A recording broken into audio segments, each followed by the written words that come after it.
Church. It's great to see you guys here today.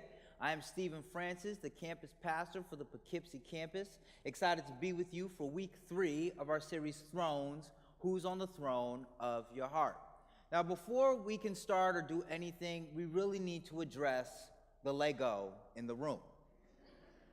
These Legos here are props for our summer blast, which starts tomorrow and goes till Wednesday. Do we have any parents in here with some young kids? Anybody raise your hand up? Let me see them, let me see them, let me see them. If you have some kids that are the age for summer blast, please be sure you sign them up today. It starts tomorrow. Because think about it. If the props for this is this cool, imagine what they're actually going to do at summer blast, all right? So, want to let you guys know about that. Also want to say welcome to all our first-time guests. If this is your first time here today, thank you so much for coming. When you came in, you should have received a blue bag. That blue bag is our gift to you. And in that blue bag is a little info card. It should look like this.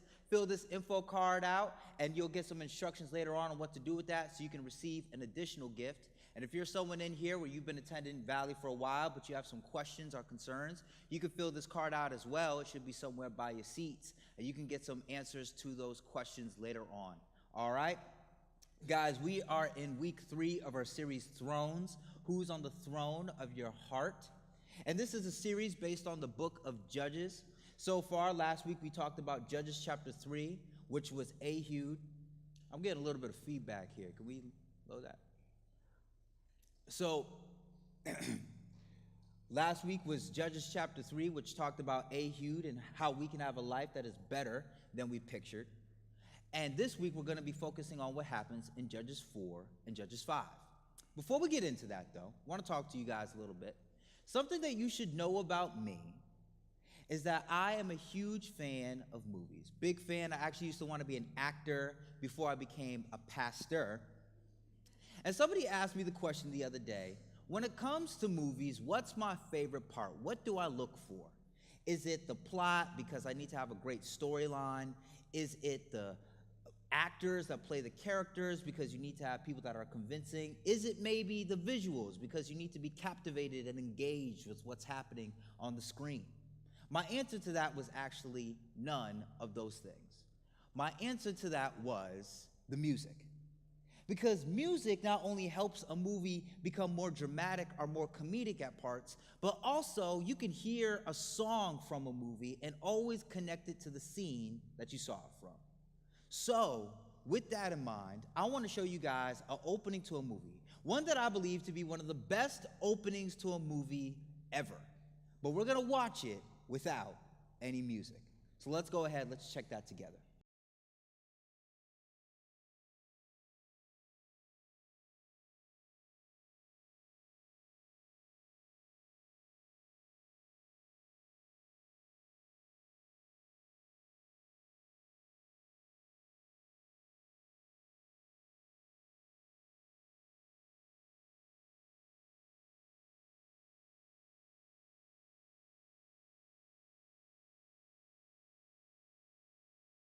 It's legit awkward with no music. Many of you guys have seen that movie before. Many of you guys not only know that opening scene, but the song that comes with that opening scene, and it's just not the same without it. So let's have some fun this morning. Let's watch the scene again, an extended version of that scene, but with the music. Let's check it out together.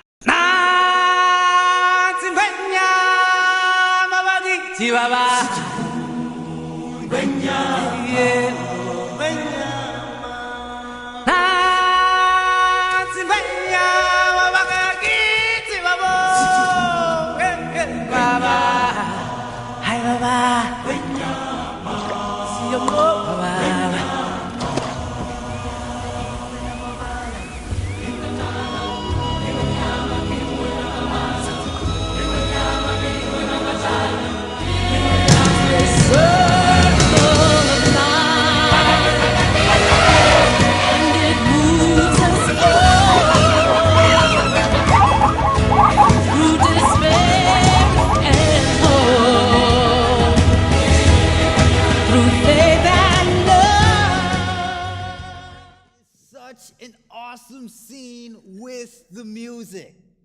I love that movie. I hope you do too. And once again, the music just makes that scene just so much better.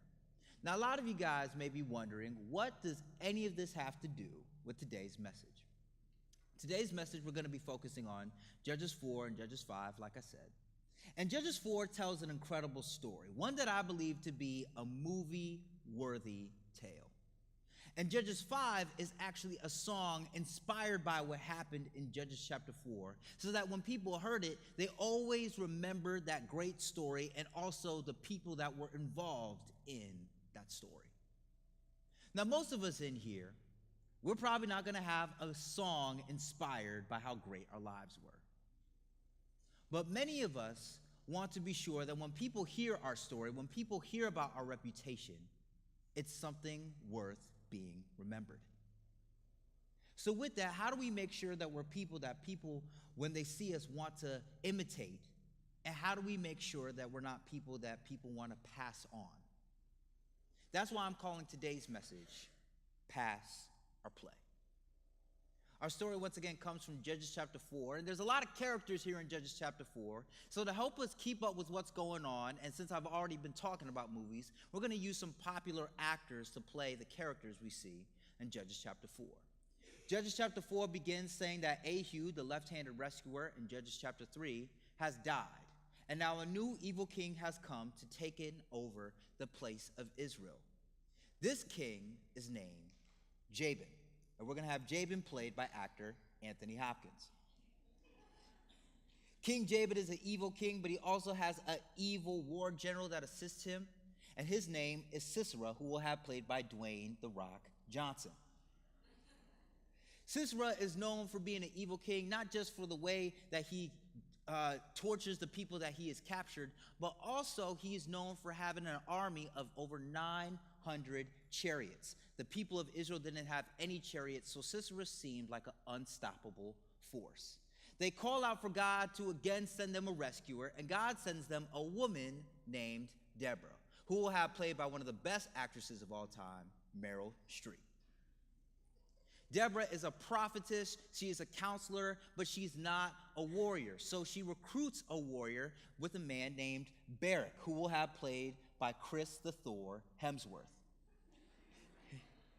She tells Barak that he needs to get 10,000 soldiers, and they are going to go to battle against Sisera. Barak says, okay, I'll get the soldiers and I'll go to battle, but you hear the voice of the Lord, I can't, so you have to come with me. Deborah says, all right, I'll go with you. However, since I'm going, the victory is going to go ultimately to a woman instead of a man. Barak is okay with this, so they go to get 10,000 soldiers. Now, while this is happening, there's a subplot that takes place in Judges chapter 4 with a man named Heber and his wife Jael, who will have played by Idris Elba and Kerry Washington. Heber and Jael are not Jews, but they worship the God of the Jews, and they decide to move their family to a place in Israel called Zenonim. Now, we don't know why they moved to Zenonim, but Zenonim is actually the city that is closest to the battlefield where Sisera is going to fight the soldiers of Israel. So we go back to Judges chapter 4 with Barak and Deborah, and they have the 10,000 soldiers, and they go to battle against Sisera, and the 10,000 soldiers begin to get victory over Sisera's army of 900 chariots. Sisera, from the embarrassment of losing, also the fear of losing his own life, decides to escape the battle and runs to Zenonim, where he ends up at the house of Heber and Jael. Now, Heber isn't home, but Jael is home, and Sisera sees that these people are not Jews. So he tells Jael to hide him in their house and also to give him something to drink because he's thirsty. Sisera doesn't know that Jael worships the God of Israel, though. So Jael gives him a nice glass of milk and also a blanket for him to comfort himself. He drinks the glass of milk and he falls asleep on the floor in their house. Jael sees this as a golden opportunity to get help for the people of Israel. So she grabs an extremely large tent peg in the house and a hammer. She places it on the head of Sisera while he's sleeping, and with one swipe of the hammer, kills Sisera. Barak later on finds Sisera's dead body, they take down Jabin, and peace is again restored to the people of Israel. So I hope you guys are able to keep up with all the things that happened there. There's a few things that we can learn from the story as well. The first thing that we can learn is that it's important for us to have a vision with a mission. Every character here in Judges chapter 4 had a role to play, had a role that God gave them in order to be a part of this great story that God was trying to portray. Deborah's role was to be the prophetess and counselor over the people of Israel, but she didn't have the role of a warrior. She needed someone with that role, so she gets Barak. Barak does have that ability, but he can't hear the voice of God the way that Deborah can, so they have to work together. God knew that Sisera would escape that battle, so he needed somebody who had the role of someone who wasn't a Jew that would be able to trap Sisera and eventually get the victory that they were looking for.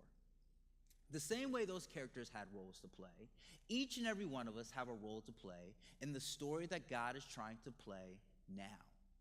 Wherever you are currently, and these roles can change due to circumstances and over time, but wherever you are currently is the role that God wants you to be.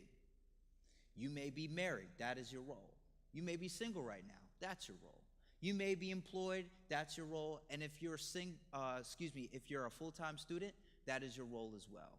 But everyone has a role to play. And with those roles also come responsibilities. My wife and I did something before we got married called blue jobs, pink jobs, and purple jobs. Now, if no one's heard this before, basically what we did was we sat down and we said, before we get married, who is going to be responsible for what within our marriage? Blue jobs were given to me, pink jobs were given to her, and the purple jobs were things that we could do together. Some of the blue jobs I have today are things like taking out the trash and mowing the lawn. Some of my wife's jobs are doing the grocery shopping and doing the cooking. Now, a lot of people may think that those are very gender stereotypical responsibilities, but we found that these are the responsibilities that we've given each other because it helps make our marriage work. Now, does my wife have the ability to take out the trash? Absolutely. But she's not gonna.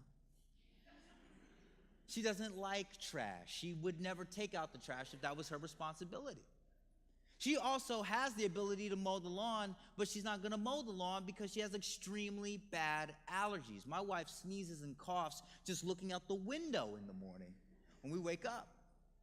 If she were to mow the lawn, she'd probably end up breaking out in hives halfway through. She may not even make it at all if that was the case, if she had to mow the lawn. Now, I could also have the ability to do the grocery shopping and the cooking. However, due to my current level of cooking skills, majority of our meals would consist of varieties of cereal and Kraft macaroni and cheeses. But here's the thing, a lot of us know our roles, right? We know we have roles and we know we have responsibilities. The problem that a lot of us have is that we feel stuck in those roles and responsibilities. You may be single right now and you feel stuck in your singleness, and you've been stuck for so long that now loneliness and desperation have started to come in.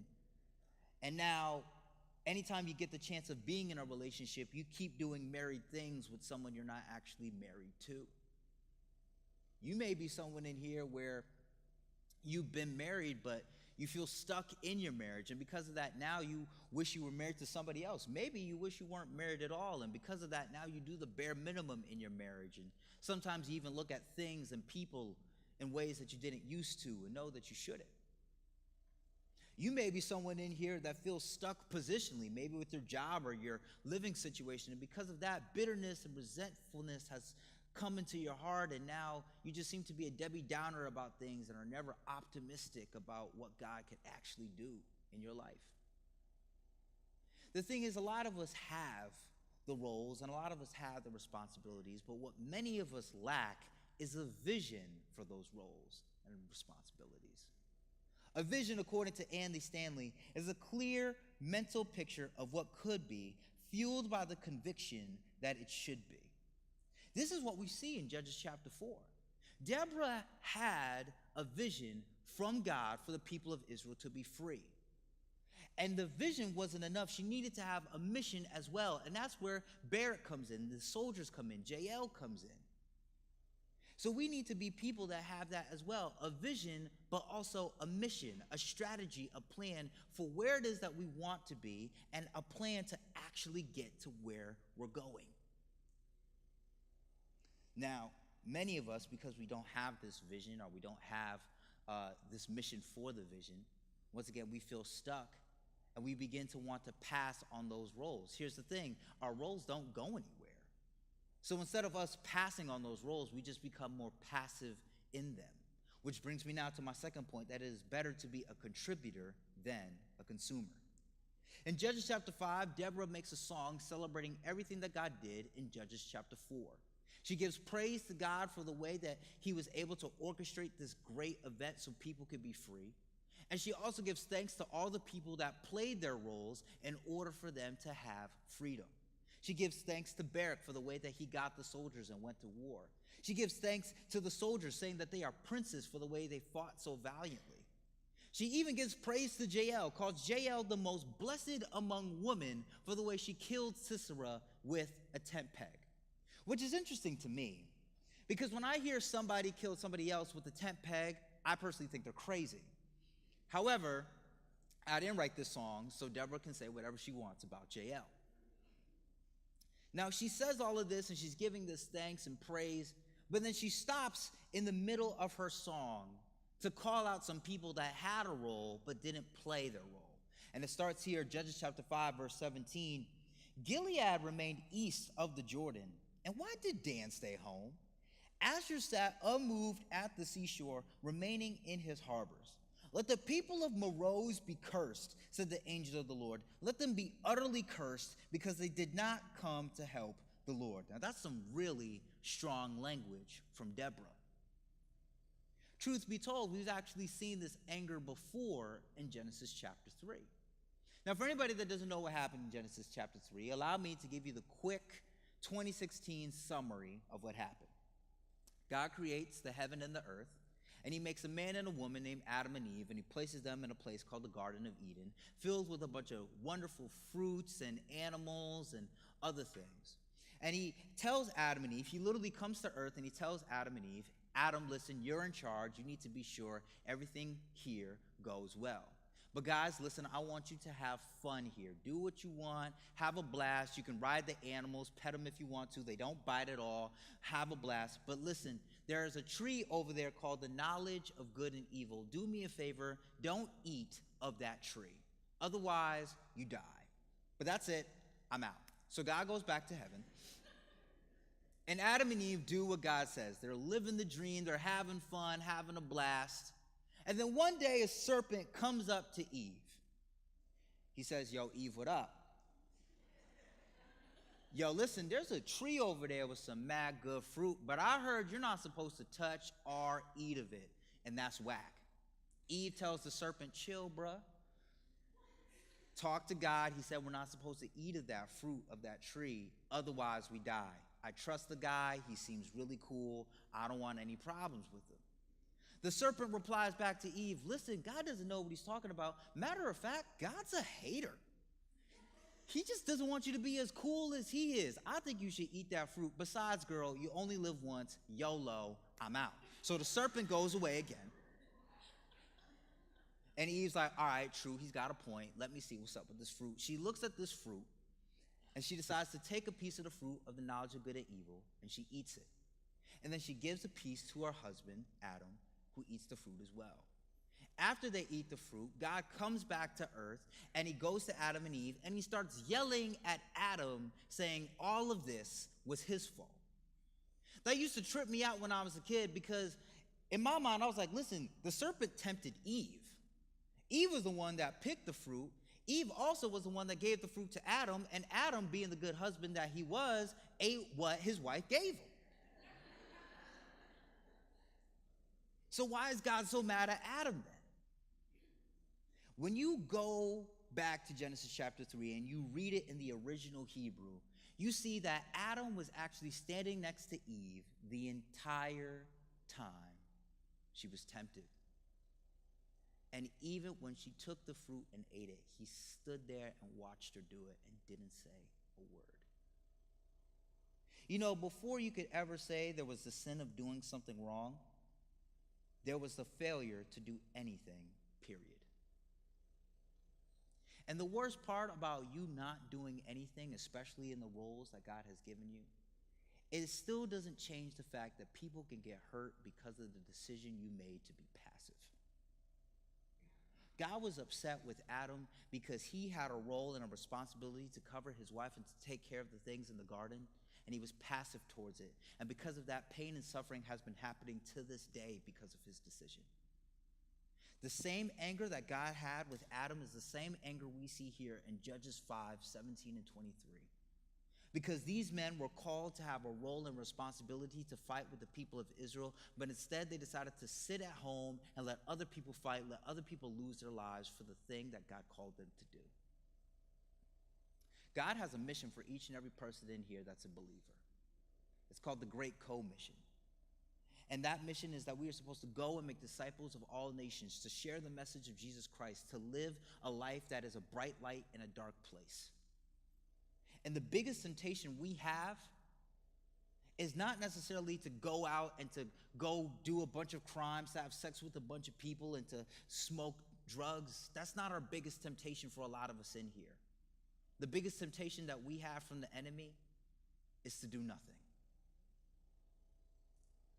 For us to be people that do little to nothing for the kingdom of God, of sharing our faith with other people.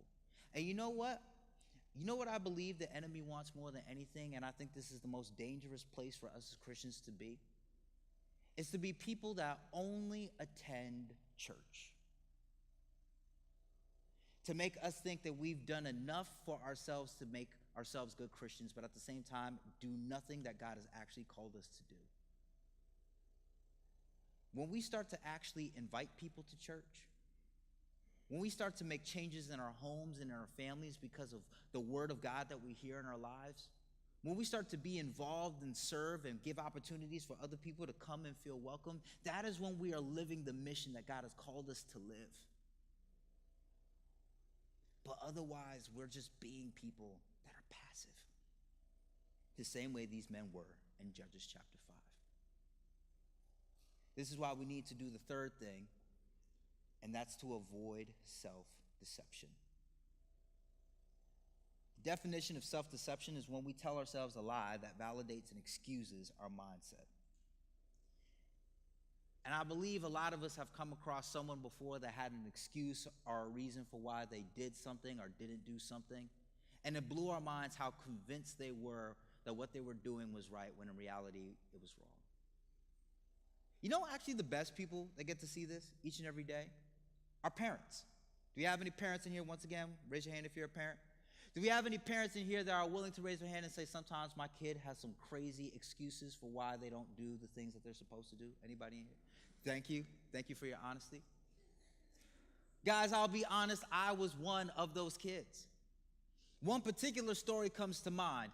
You see, I am one of 4 siblings. I have 2 older sisters that are way older than me, and I have 1 sister that is 2 years younger than me. So growing up, I always used to play with my sister, and my parents would make my older 2 sisters babysit us. And I remember one day, me and my younger sister, I forgot to mention, my sister was very famous for having these 2 big Minnie Mouse ponytails, one right here and one right here. She was, people took pictures. They thought it was adorable. But I remember one day, my sisters were babysitting me and my younger sister, and my sisters did that babysitting method where you just kind of sit in one room and listen to hear if anything bad is happening in the other room. Some of you guys know this very well. So we're playing in our own room, and I remember somehow I found a pair of scissors in the room. And I figured, how cool would it be to give my lovely sister Adrienne a haircut? And I cut one of her little Minnie Mouse ponytails clear off her head. My sisters came in the room. They stopped me before I got to the next one. But I'll never forget the look on my mother's face when she came from work and she saw one ponytail right here and the other ponytail in my sister's hand. And I remember my mother yelling, "Stephen Roy Francis." You know you're in trouble when the middle name comes out. Stephen Roy Francis, what did you do to your sister's hair? I remember I was probably like maybe 5 or 6. And I told my mother this. This was what I said. First off, how was work today? I think we should start with that. I hope business went well for you. All right, great. So listen, I heard you and Dad talking earlier, and you guys said that we were having some company come over. So usually when company's coming over, we have to look presentable. And when I need to look presentable, you give me a haircut. That's what you always do for church and stuff like that. So I figured she should get one too. Personally, I think she looks great. I don't know what the problem is. Maybe we should talk about this. My mother later on blessed me with the ministry of hands that night.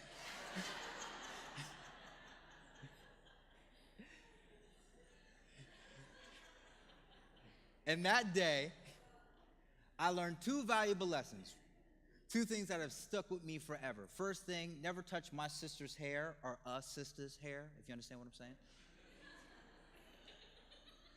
Second thing I learned was that what seemed like wisdom to me was actually foolishness in the eyes of my parents that knew way better.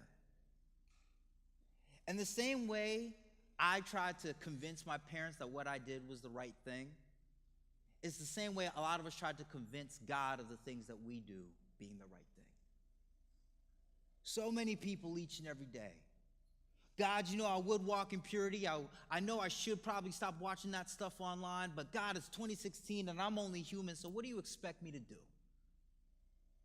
God, you know I should be spending more time with my family, but someone's got to make the money around here, God. Someone's got to put the bread on the table, so they should just let me work as many hours as I want.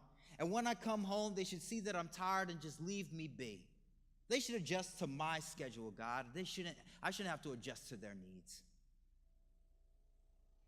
God, you know, I should be inviting people to church. I should be sharing my faith with people at work. But God, I want to be politically correct. I don't want to make anybody uncomfortable. So I'm just going to keep your word to myself. I'm going to keep the message of Jesus Christ to myself and hope that maybe somebody else will invite them to church or they'll figure it out for themselves. The same way these men in Judges chapter 5 deceived themselves to think that it was better for them to stay home so that someone else can go fight and die for the role that they were supposed to do.